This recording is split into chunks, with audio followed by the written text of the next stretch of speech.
Je m'appelle Henri, j'ai 57 ans, marié, 8 enfants, 9 petits-enfants. Et vous avez compris que j'ai grandi dans une famille catholique versaillaise, aimante. J'ai une enfance sans histoire. Enfant, adolescent, jeune homme, je voulais être quelqu'un de bien, un homme debout, quoi.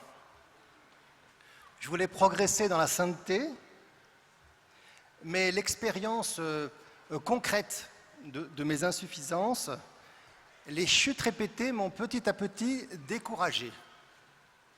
Alors j'ai baissé la barre. Je me suis dit que ce qui était digne, si je ne pouvais pas toujours être un homme debout, eh bien, ce serait de toujours au moins chercher à me relever. Mais en fait, je me suis laissé gagner par un sentiment de lassitude et de tristesse. C'était trop pour ma volonté et pour la petite force de mon poignet. Je me suis petit à petit résigné à ce que la sainteté s'était réservée à quelques-uns, à quelques super-héros, mais moi, je n'en étais pas. Le fossé était trop grand entre l'idéal que j'aurais aimé être et le médiocre que j'étais. La tristesse s'emparait de moi, et puis j'ai eu ici, il y a une dizaine d'années, une conversion à Paray-le-Monial. C'était au cours d'une conférence de Jean Vanier, le fondateur de l'Arche. Il parlait évidemment des pauvres, des petits, des personnes handicapées, des dépendants, de ceux que la société veut cacher, voire même qu'elle veut éliminer. Et il s'est ensuite adressé à nous avec ces paroles. « Et toi, quelle est la partie de toi-même dont tu as honte, que tu voudrais cacher, dont tu ne voudrais plus entendre parler ?» Ce peut être un défaut récurrent, une blessure de l'enfance, une dépendance, voire même une addiction, une souffrance conjugale. Mes enfants, chérissez cette fragilité. Acceptez de la regarder. Loin d'être un obstacle vers Jésus, ce sera le canal de sa grâce. Car le Seigneur ne nous aime pas malgré nos faiblesses, mais avec nos faiblesses, peut-être même à cause de nos faiblesses. Et ces paroles de Jean Vanier sont allées droit à mon cœur et m'ont littéralement libéré. Cette guérison a même eu une traduction physique. Je souffrais depuis 20 ans de douleurs dans le cou, dans le dos, qui étaient très gênantes dans la vie courante. Dans les périodes de crise, j'allais à l'hôpital, j'avais une infiltration quelquefois chaque semaine pour calmer les tensions et les douleurs. Et ces douleurs ont aujourd'hui entièrement disparu. Je croyais que la vie spirituelle, c'était une longue ascension vers davantage de perfection, et j'ai expérimenté que c'était l'impasse de l'orgueil et du découragement. Et je commence à comprendre que la vie dans l'amour, c'est une lente descente dans davantage de confiance, davantage d'humilité. Je croyais que ce qui était digne, c'était d'être un homme debout, ou du moins un homme qui sans cesse cherche à se relever. Et je commence à comprendre que le chemin de la sainteté, c'est l'homme pécheur qui accepte de se laisser relever. J'accepte maintenant mieux mes fragilités, car je sais que j'ai du prix aux yeux de Dieu, que son cœur est éperdu d'amour pour moi, comme il l'a dit ici à Paray, Alors la bonne nouvelle, c'est que c'est pareil pour chacun d'entre vous. Et du coup, j'ai développé une affection, une attirance particulière pour les pauvres, les fragiles, et en particulier les SDF.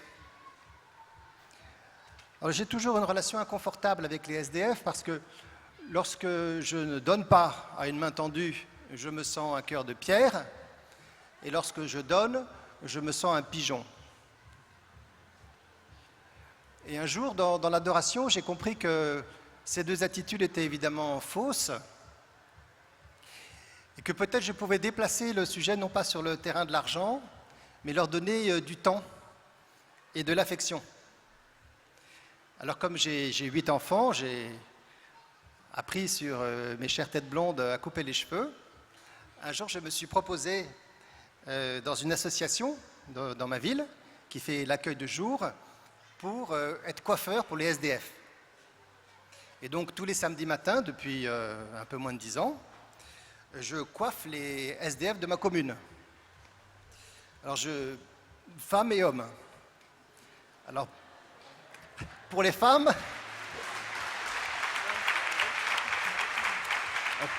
je suis prudent.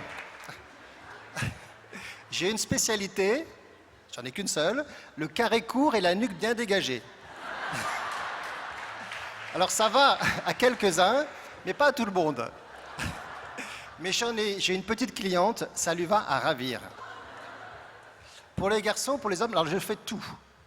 Je fais la coupe classique, enfant de cœur de Versailles, la coupe Milly bien dégagée derrière les oreilles, l'iroquois jusqu'en bas, la petite queue de cheval derrière et la boule à zéro. Alors le coiffeur, c'est à la fois quelqu'un de très proche et de très discret. Je peux parler à la personne que je coiffe, il peut me parler, il peut me répondre ou ne pas me répondre, le silence n'est pas pesant. Il y a une relation pleine de pudeur, de discrétion qui se noue. Vous voyez le petit geste qui consiste à incliner la tête pour avoir l'inclinaison favorable à la coupe, c'est un geste qu'on peut faire de 1000 façons. Ça peut être un simple geste technique, ça peut être une caresse, ça peut être une bénédiction. Et j'y pensais hier en voyant cette main du Samaritain qui est à la fois purement technique, pour tenir la tête, puis en même temps c'est la caresse de tendresse sur la joue. J'essaye donc de faire ces coupes avec infiniment de respect pour la personne que je coiffe. Mon bonheur, c'est de voir son visage qui petit à petit s'illumine. Bien sûr, parce que la coupe ne leur fait pas de mal et que ça les rajeunit.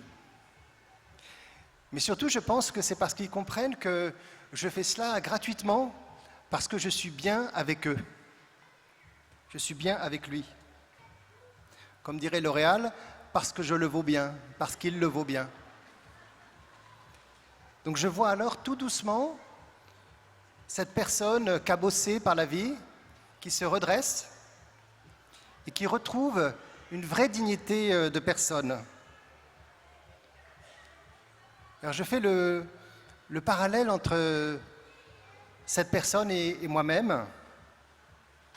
Je vois cette personne qui doucement se laisse faire dans la confiance et qui retrouve dignité et sourire. Et j'y vois comme le reflet de mon âme lorsque Jésus s'occupe d'elle, lorsqu'elle accepte de se laisser aimer. Lorsque j'accepte de me laisser aimer, je redeviens capable d'aimer. Alors quelquefois, pour me remercier, il y en a un d'entre eux qui vient et qui m'embrasse. Alors moi, je suis très ému. Quand je raconte ça à mes enfants, ils voient surtout les poux qui sautent d'une tête à l'autre. Mais moi, je suis très ému parce que dans ce moment-là, je ne sais plus si c'est moi qui l'ai pris dans mes bras, comme le bon Samaritain, ou si c'est lui qui m'a pris dans les siens, comme Jésus qui me relève. Donc c'est un moment d'une grande grâce. C'est comme si les portes du ciel s'ouvraient et que la miséricorde se déverse à flot sur nous. Voilà mon petit bonheur simple du coiffeur.